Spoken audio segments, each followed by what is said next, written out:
नमस्कार बच्चों, आपका स्वागत है मेरा यूट्यूब चैनल मैथ्स विद अमर झा में। इस वीडियो में हम मिशन गणित के तहत क्लास 10th का दिनांक 21 अक्टूबर 2024 का वर्कशीट लेकर के उपस्थित हूँ। हमारा आज का टॉपिक है समांतर श्रेणी में एन पर आधारित प्रश्न, यानी अर्थमेटिक प्रोग्रेशन का क्वेश्चन बेस्ड ऑन एन। अब दिया हुआ है यहाँ पे, for what value of n are the nth term of two A P.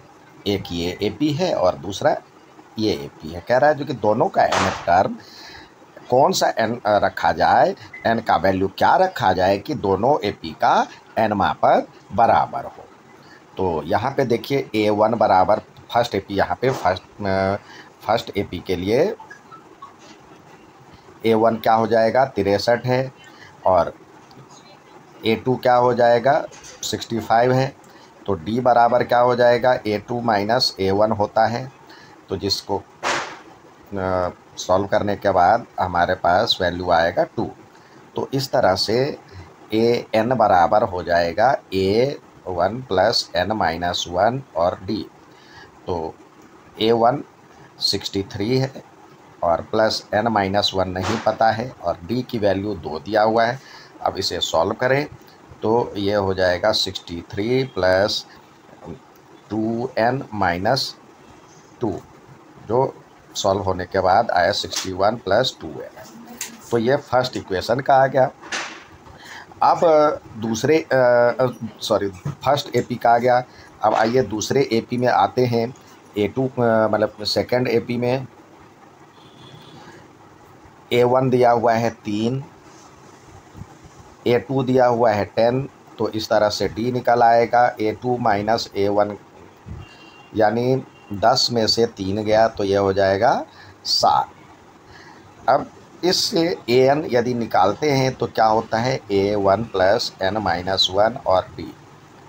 अब A1 क्या है, A1 आपके पास है 3 प्लस N माइनस 1 और D की वैल्यू 7 दिया हुआ है।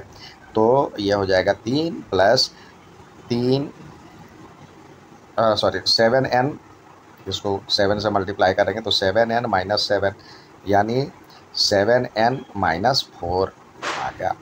अब अकॉर्डिंग टू क्वेश्चन कह रहा है जो कि दोनों का nth टर्म इक्वल है।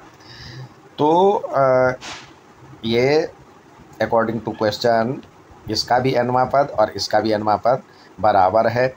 nth टर्म तो 61 प्लस 2N बराबर में 7N माइनस 4।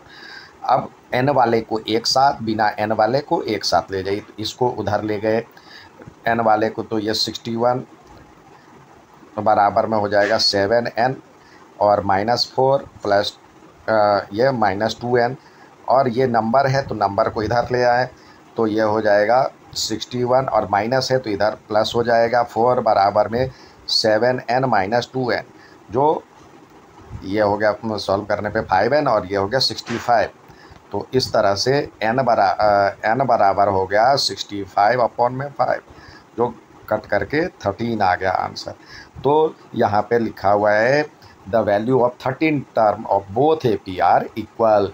जिस तरह से सवाल पूछा है उसी तरह से आंसर भी देना है। तो the value of 13th term of both A P is equal, ये हो गया आंसर। अब नेक्स्ट सवाल देखते हैं। कह रहा है find the 20th term of the from the last term of A P. अब ये ए पी दिया हुआ आपको, देखिए 3, 8, 13, इस तरह से आपको 248 और 253 है। अब देखिए इसको यदि हम सॉल्व करने जाएं तो एक नया फार्मूला आपको बुक में दिया हुआ है या बताया जाता है, लेकिन हमें कम फार्मूले को यूज करते हुए सवाल बनाना है। तो इसको लास्ट से कह रहा है 20th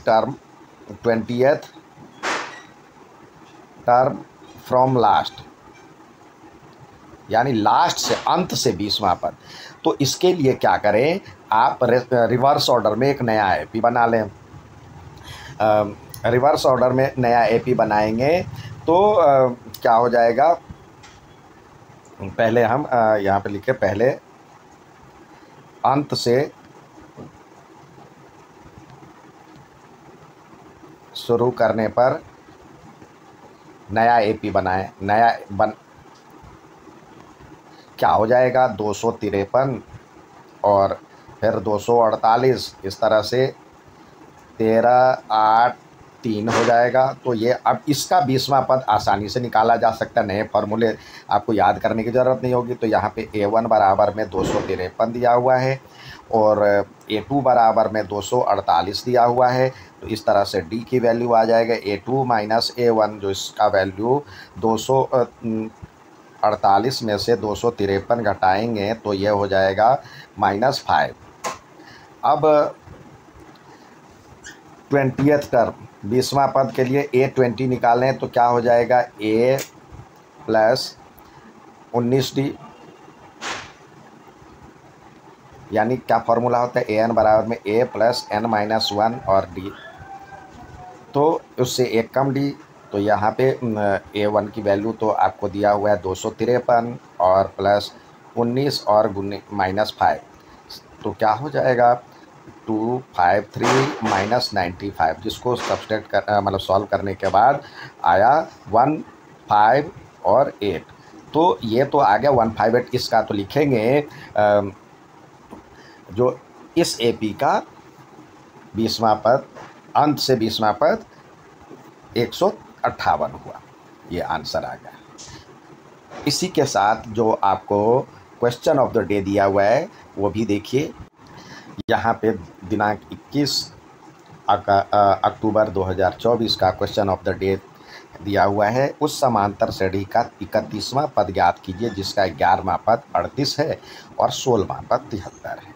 यानी find the 31st term of AP whose 11th term is 38 and 16th term of is 73। तो देखिए A11 दिया हुआ है आपको 38 और A16 दिया हुआ है 73, और आपसे पूछा जा रहा है A31 बराबर में व्हाट। यही सवाल आपको लैंग्वेज में लिखा हुआ है। तो आप यहाँ पे AN का फॉर्मूला जानते हैं, A प्लस N-1 और D होता है। तो ये यहाँ पे यूज करें तो A11 बराबर में हो जाएगा A प्लस 10D।